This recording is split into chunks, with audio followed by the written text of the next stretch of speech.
Pai do Senhor, meus irmãos, meu nome é Ismael, do canal Retornando às Escrituras, e hoje nós vamos para mais um vídeo da série A Essência de Cristo. Amém, irmãos? Hoje nós vamos falar, sobre o descanso que está em Cristo Jesus, né? Cristo é o nosso descanso. Amém, irmãos? Glória a Deus, aleluia. Então vamos dar início aqui ao nosso estudo. Então, irmãos, quando uma pessoa ela deixa ser levada pelo Espírito de Deus e começa a enxergar o quão miserável é essa pessoa, ela começa a experimentar o descanso pleno que há em Cristo. Muitos cristãos, eles vivem num estado de miséria, espiritualmente falando, é devido ao fato de eles não terem recebido um Cristo pleno, um Cristo exato. A razão pela qual nós temos cristãos que vivem dessa forma, ou seja, sem ter um Cristo pleno em sua vida, pode ser que a pessoa seja um crente legalista, né? É aquela pessoa que acredita que basta cumprir as regras, para que ela seja abençoada por Deus e alcance a salvação. Então, pode ser um cristão que viva apenas no seu modo interior, e não consiga ver os outros. Pode ser que ele tenha recebido um ensino errado das Escrituras, e muitos outros fatores, E se a gente começar a entender o que Cristo fez por nós durante os seus 3 anos e meio de ministério, e compreendermos o que ele está fazendo hoje, o cristão que não está experimentando a verdadeira paz, o verdadeiro descanso, ele vai começar a pensar diferente. Então Jesus, ele morreu numa cruz por nós. A Bíblia diz que ele carregou sobre si todos os nossos pecados e pelas suas pisaduras nós somos sarados. E hoje Jesus, ele está assentado à direita de Deus Pai, na condição de nosso advogado e na condição de sumo sacerdote intercedendo por nós. Lá em 1 de João, capítulo 4, versículo 10, diz assim: Nisto está o amor, não em que nós tenhamos amado a Deus, mas em que Ele nos amou a nós e enviou seu Filho para a propiciação pelos nossos pecados. Então, essa passagem está dizendo que Deus enviou seu Filho para a propiciação, ou seja, o pagamento pelos pecados para fazer justiça e obter o perdão de Deus. Lá no Antigo Testamento, a propiciação era feita pelo sacrifício de animais. No Novo Testamento, Jesus ele veio e se tornou no sacrifício perfeito, pelos pecados de todo mundo. Então, se Deus me assegura que todos os meus pecados estão perdoados, por que as pessoas às vezes não têm paz, Fica essa pergunta, Lá em Hebreus 4, versículo 1, diz assim: Temamos, pois, que porventura deixada a promessa de entrar no seu repouso, pareça que alguns de vós fica para trás. Então, a incredulidade de uma geração de israelitas lá no deserto, ela serve de aviso aos cristãos de hoje, para que eles possam entrar no descanso de Deus que ainda está sendo oferecido. Hebreus 4:2 diz assim: Porque também a nós foram pregadas as boas novas, como a eles, mas a palavra da pregação nada lhes aproveitou, porquanto não estava misturada com a fé naqueles que a ouviram. Então foram pregadas, as boas novas aos israelitas, né? Aquela geração que saiu com Moisés do Egito, ela falhou, em entrar no repouso na terra prometida. O autor de Hebreus, ele anuncia aos destinatários dessa carta, aos judeus dispersos, que né, o evangelho ele foi disponibilizado, a todos nós, O evangelho foi pregado para eles, E então eles são convocados para entrar no descanso antes que eles deixem de crer. Hebreus 4:3 diz: Porque nós, os que temos crido, entramos no repouso, tal como eu disse. Assim jurei na minha ira que não entrarão no meu repouso, embora suas obras estivessem acabadas desde a fundação do mundo. Então, o repouso da criação de Deus desde a fundação do mundo nos aponta o quê? Para o descanso que nós iremos ter com Cristo, E Hebreus 4:4 diz: Porque em certo lugar disse assim no dia sétimo: e repousou Deus de todas as suas obras no sétimo dia. Então começa com o repouso do próprio Deus, né, logo após a criação. Deus não menciona tarde, manhã no dia sétimo, né? Por quê? Porque o repouso de Deus ele iria durar, né, por toda a eternidade. Hebreus 4, 5 e 6 diz: E outra vez neste lugar não entrarão no meu repouso, visto, pois, que resta que alguns entrem nele, e que aqueles a quem primeiro foram pregadas as boas novas não entraram por causa da desobediência.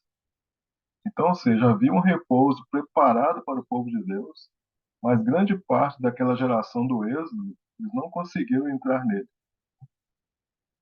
Hebreus 4, 7 e 8 diz: Determina outra vez um certo dia hoje, dizendo por Davi, muito tempo depois, como está escrito, como está dito: Hoje, se ouvirdes a sua voz, não endureçais os vossos corações, porque se Josué lhes houvesse dado repouso, não falaria depois disso de outro dia. Então nós vimos que muitos israelitas, né, não haviam entrado no repouso de Deus na terra prometida. Então Davi, muito tempo depois que Josué, né, tempo depois que Josué liderou um grupo de israelitas a entrarem na terra, Davi então advertiu as pessoas da sua geração para não endurecerem o seu coração, né, para que eles pudessem entrar na terra. Né? O autor de Hebreus ele convoca a geração atual a responder a Deus hoje. Né? Então, lá em Hebreus 3, versículo 13, diz assim: Antes, exortai-vos uns aos outros todos os dias, durante o tempo em que se chama hoje, para que nenhum de vós se endureça pelo engano do pecado. Hebreus 4, 9 diz: Portanto, resta ainda um repouso para o povo de Deus. Então, a palavra repouso, ela nos aponta aqui para um descanso do trabalho e dos problemas desta vida, aguardado, né, pelos cristãos na era vindoura, ou seja, no reino milenar. Resta um repouso, né? Então, deixar de trabalhar no sábado não nos dá o verdadeiro descanso. O verdadeiro descanso nós teremos o quê? No sétimo dia, quando Jesus voltar e não haver mais pecado. Hebreus 4, versículo 10 diz: Porque aquele que entrou no seu repouso, ele próprio repousou de suas obras como Deus das suas. Então está falando do repouso que os cristãos entrarão quando terminarem seu trabalho para o reino de Deus aqui na terra. Hebreus 4, versículo 11 diz: Procuremos, pois, entrar naquele repouso para que ninguém caia no mesmo exemplo de desobediência. Então, ao incluir a si mesmo, né, junto com seus leitores, que ele diz aqui, procuremos, né? Então, ao incluir a si mesmo, né, o autor quer exortar os crentes a serem diligentes, né, a fazer todo o esforço para entrar naquele repouso, né, pois o repouso não é automático, né, ele exige um empenho, exige a dedicação. O perigo está em que os cristãos de hoje, como os israelitas do passado, eles não persistam, mas caiam em desobediência. Então está falando aqui de uma promessa vindoura, né? E faz analogia ao povo no deserto que não entrou no descanso por desobediência. Josué e Caleb, eles voltaram falando bem da terra prometida, mas outros 10 não, né? Essa foi uma das razões pelas quais o povo ficou 40 anos no deserto e a geração incrédula, ela não entrou na terra. Só a geração de 20 anos para baixo que entrou. Mas a passagem também, ela fala de um descanso que nós temos de nos esforçar para poder entrar. Então é o descanso que Deus nos prometeu para nós por intermédio do Filho. Então, irmãos, vamos ver aqui agora Mateus 17, de 1 a 4, que diz assim: 6 dias depois, né, 6 dias depois, tomou Jesus consigo a Pedro e aos irmãos Tiago e João e os levou em particular a um alto monte. E foi transfigurado diante deles o seu rosto. O seu rosto resplandecia como o sol, e as suas vestes tornaram-se brancas como a luz. E eis que lhes apareceram Moisés e Elias falando com ele. E Pedro, tomando a palavra, disse a Jesus: Senhor, bom é estarmos aqui. Se queres, façamos aqui 3 tabernáculos: um para ti, um para Moisés e um para Elias. Então, irmãos, por que 6 dias depois, né? Então, se nós lemos o final do capítulo 16 de Mateus, né? A gente tem a seguinte informação, Mateus 16, 27 e 28. Diz assim: porque o Filho do Homem há de vir na glória de seu Pai, com os seus anjos, e então retribuirá cada um conforme as suas obras. Em verdade vos digo que alguns há dos que aqui se encontram, de maneira nenhuma passarão pela morte, até que vejam vir o Filho do Homem no seu reino. Então, irmão, 6 dias depois, nos aponta o quê? Para os 6 dias da criação. Então, no sétimo dia, Deus descansou.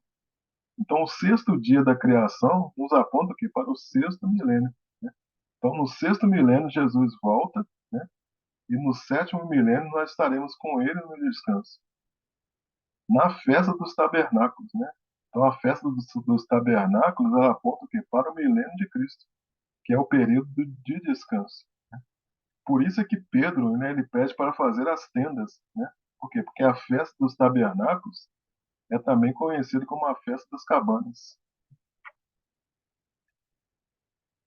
Então, irmãos, o objetivo do diabo, então, é fazer com que as pessoas morram sem conhecer os projetos de Deus, né?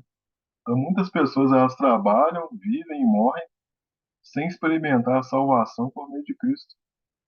Quando o homem pecou, ele saiu da condição de governante para escravo, né? Então, isso quer dizer que existe um tempo de escravidão aqui na Terra. Em Gênesis, nós temos que o Senhor, ele fez o mundo em 6 dias, né? Criando ali uma contagem de tempo.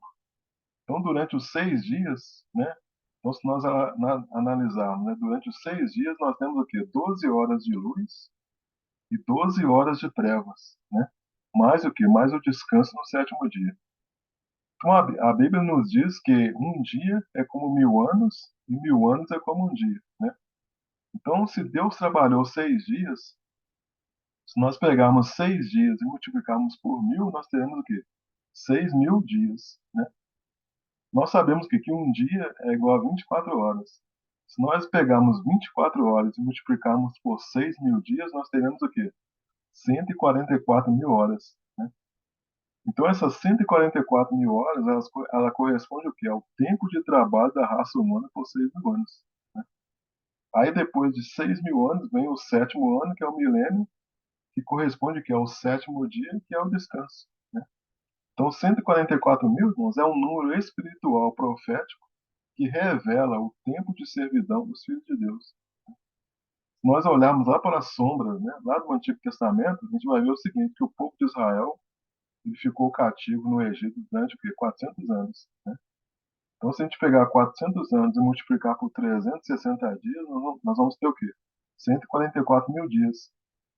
Então, quando deu 144 mil dias, o que aconteceu com o povo? O povo foi liberto, né? Então, irmãos, por que que Deus criou o sábado, né? Vamos ver lá em Marcos, capítulo 2, versículos 27 e 28, que diz assim: E disse-lhes: O sábado foi feito por causa do homem, e não o homem por causa do sábado. Assim o Filho do Homem até do sábado é Senhor. Então Deus criou o sábado por causa do homem, né? Deus, pela sua onisciência, ele já sabia que o homem ele perderia a condição de governança, né? Por isso que ele criou 6 dias de trabalho e um de descanso. No plano original de Deus, Deus deu tudo para o homem, né? E o homem não precisaria trabalhar, né? O Senhor então criou o sábado e o santificou, né? Para que o homem aqui pudesse descansar. Se a gente for lá para o livro de Êxodo capítulo 20, de 8 a 11, diz assim: Lembra-te do dia do sábado para o santificar. 6 dias trabalharás e farás toda a tua obra. Mas o sétimo dia é o sábado do Senhor teu Deus. Não farás nenhuma obra, nem tu, nem o teu filho, nem a tua filha, nem o teu servo, nem a tua serva, nem o teu animal, nem o teu estrangeiro, que está dentro das tuas portas. Porque em 6 dias fez o Senhor os céus e a terra, o mar e tudo que neles há, e ao sétimo dia descansou. Portanto, abençoou o Senhor o dia de sábado e o santificou. Então, aqui uma passagem mostrando que Deus abençoou o sábado e o santificou. Né? Então, irmãos, Deus ele vai ensinando, né, no decorrer do Antigo Testamento, Deus vai ensinando sobre o descanso, né? Então, Deus ele está ensinando sobre o descanso através do maná, por exemplo. Então, a gente vai lá para Gênesis 16:23, diz assim, ó, e ele disse-lhes, isto é o que o Senhor tem dito, amanhã é repouso, o santo sábado do Senhor. O que quiserdes cozer no forno, cozei-o, e o que quiserdes cozer em água, cozei-o em água. E tudo que sobejar, ponde-o em guarda para vós até amanhã. Então, o contexto aqui está falando do maná, né? O maná caía no 6 dias e no sétimo não, né? Então, nós podemos também ver o plano do descanso de Deus mostrado nas festas, né? A gente sabe que cada ano existia um ciclo de 7 festas, né? Mas no sétimo ano a terra ela teria que descansar para poder se restabelecer por mais 6 anos de semeadura. Então as sete festas elas estão ligadas diretamente ao que? A plantio e a colheita. 6 anos de trabalho na terra para um ano de descanso na terra. Então no final de um ciclo de 7 vezes, totalizando 49 anos, Deus então ele estabelece o ano 50 como o ano do jubileu, ou seja, o ano aceitável do Senhor, apontando que para o milênio que será o que? A ocasião onde teremos descanso. Então, irmãos, no ano do jubileu, o que acontecia? Os escravos eles eram libertos, né? Ocorria a justiça, a fartura imperava, né? Então, naquela época havia um grande toque de trombeta, né? Então haverá o que? Um grande toque de trombeta no dia da expiação. O sumo sacerdote ele sai do Santo dos Santos com o pecado do povo remido, né? Para poder o que? Introduzir o povo no ano 50, que é o ano do jubileu. Então, espiritualmente, isso mostra o quê? Que o milênio de Cristo na Terra, né, corresponde ao que? O ano do jubileu. Né? O nosso sumo sacerdote, que é Cristo, ao toque da última trombeta, ele sairá do Santo dos Santos celestial. Ele levará os compadres da terra pelo seu sangue, ou seja, os 144 mil escravos que vão tomar posse da herança e entrar no verdadeiro sábado, né, que é o milênio. Aí vai ser o quê? Restaurado o plano original do Éden, né? E através de Cristo, Deus restaura o quê? O plano original, né, que Deus tinha com o homem lá no Éden. Levítico 25, 3 e 4 diz assim: 6 anos semearás a tua terra, e 6 anos podarás a tua vinha, e colherás a sua novidade. Porém, ao sétimo ano haverá sábado de descanso para a terra. Um sábado ao Senhor, não semearás o teu campo, nem podarás a tua vinha. Então fala do ano de descanso da terra, né?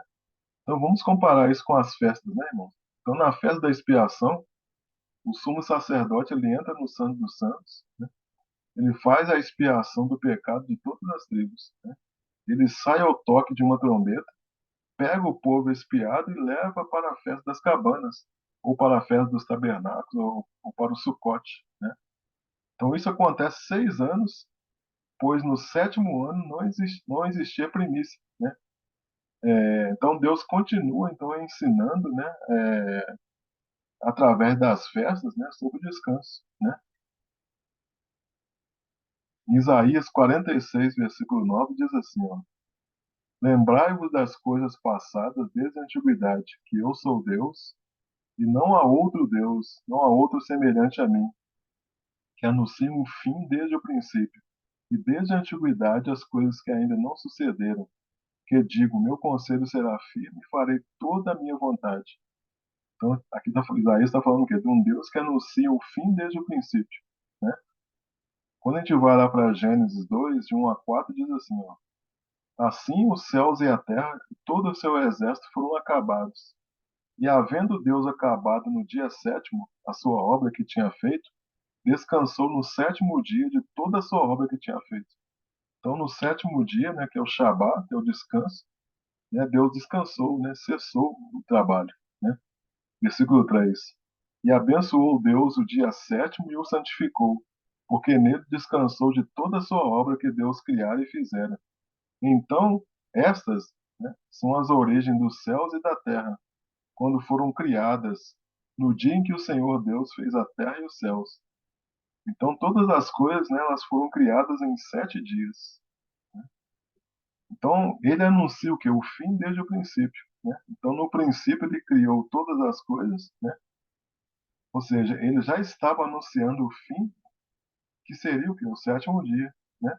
Então quando ele criou todas as coisas, ele estabeleceu um tempo de 7 dias, e o sétimo dia, o que é o último dia. Né? Então no sétimo dia ele profeticamente anuncia o fim.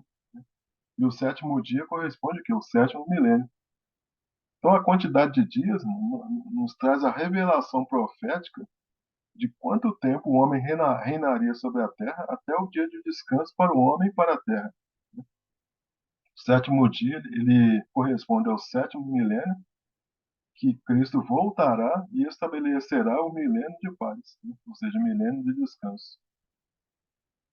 Então, voltando agora lá para Hebreus 4:3, né? Só lendo de novo aqui, Hebreus 4:3 diz assim: Porque nós, os que temos crido, entramos no repouso, tal como disse, assim jurei na minha ira, que não entrarão no meu repouso, embora suas obras estivessem acabadas desde a fundação do mundo. Então a gente vê aqui que o escritor de Hebreus, ele recorre lá para o Salmo 95, versículo 11, né, que diz assim: A quem jurei na minha ira que não entrarão no meu repouso. Estou aqui para dizer o quê? Que os ímpios, eles não podem entrar no repouso de Deus. Contudo, a mensagem do Evangelho, ela está disponível para aqueles que creem verdadeiramente. E aí sim, né, poderão entrar no seu descanso. A oportunidade de entrar no repouso de Deus, ela não foi encerrada. Então Deus ofereceu o seu repouso ao seu povo, né, nos tempos de Moisés e Josué, né, mas o convite para vir ao descanso de Deus, ele se estendeu também a Davi. Né? O escritor de Hebreus, ele diz que o tempo para essa resposta favorável de fé deve ser o que? O hoje. Então, irmãos, o verdadeiro repouso de Deus, ele não veio por intermédio de Josué ou mesmo de Moisés. O meio de entrar no repouso de Deus veio por meio de Cristo. Né? Então, ele é superior a Josué e a Moisés. Né? Moisés, ele conduziu o povo pelo deserto, Josué levou o povo à terra prometida. Né? Esses dois fatos são sombras da realidade futura, ou seja, do verdadeiro repouso celestial. Mas esse repouso terreno era apenas que a sombra da realidade do repouso celestial. Então Davi ele fala do repouso de Deus, por quê? Porque Davi conquistou a terra prometida. Só que para manter a paz em Israel foi necessário que houvesse muitas batalhas, né? A paz ela não era permanente, pois volta e meia os israelitas eles eram atacados pelos seus inimigos. Então, quando nós estivermos no verdadeiro descanso com Cristo, no reino milenar, nós teremos o que? A paz genuína, a paz verdadeira. O descanso que Cristo nos oferece, ele não é conquistado por esforço humano e por batalhas. Né? Cristo ele conquistou pelos seus próprios méritos, né, através da cruz, e estabeleceu que a paz eterna a qual iremos desfrutar. Então, esse descanso em Cristo, né, ele já existe o que desde a fundação do mundo, mas tudo está estabelecido de acordo com o tempo de Deus, né, com o kairos de Deus, em consonância com o nosso tempo, com o cronos, né, com o tempo do homem. Então, a partir do momento em que a pessoa recebe a Cristo como Salvador e Senhor, essa pessoa já começa a desfrutar desse descanso. Mas esse repouso ele alcançará a sua plenitude no lar celestial, onde os redimidos poderão descansar para sempre dos seus sofrimentos, das suas fadigas e das tentações. Então, irmãos, o escritor de Hebreus ele nos mostra, né, que por causa da infidelidade a Deus, muitos ficaram no meio do caminho e não puderam desfrutar do descanso. Então é necessário que a palavra seja não só lida, né, e estudada, mas praticada. A palavra hoje ela nos adverte sobre o engano do pecado e sobre o perigo de nós cairmos nas armadilhas da incredulidade. O, o, então, o tempo que nós temos constatado, né, todo o tempo que nós temos constatado, né, é a superioridade de Cristo sobre todos e sobre tudo, né? Então nós temos constatado hoje, né, a superioridade de Cristo sobre todos e sobre tudo. Então nós vimos que Cristo ele é superior a Moisés, Cristo é superior a Josué e Cristo é superior ao sumo sacerdote Arão, né? Portanto, irmãos, o único meio da pessoa entrar no verdadeiro descanso que é através de Cristo Jesus. Então, irmãos, encerrando aqui, né, o vídeo, se você sente no seu coração que ainda não desfruta desse descanso, né, aproveite a oportunidade que você está assistindo esse vídeo, receba a Cristo, né, como Salvador e Senhor da sua vida, agora, né, nesse momento. Não importa aí o local que você esteja, talvez você esteja no seu quarto, ou num leito de hospital, ou no seu trabalho, ou mesmo no presídio, mas a oportunidade está sendo oferecida para você. Então aproveite, né, e receba agora mesmo a Cristo como Senhor e Salvador da sua vida. Amém, irmãos? Então aqui a gente encerra o estudo, né, da palavra do Senhor. Espero que os irmãos tenham compreendido, que os irmãos tenham gostado, né? Se você ficou com alguma dúvida, né, você pode postar aí a sua dúvida nos comentários, né, que a gente vai tentar ajudar você. E se você gostou desse vídeo, peço que você deixe o seu like. E se você ainda não é inscrito no canal, peço que você se inscreva no canal. Amém, irmãos? Então, obrigado a você que assistiu o vídeo até o final. Fiquem todos aí na graça e na paz de nosso Senhor e Salvador Jesus Cristo. Amém, irmãos? Glória a Deus.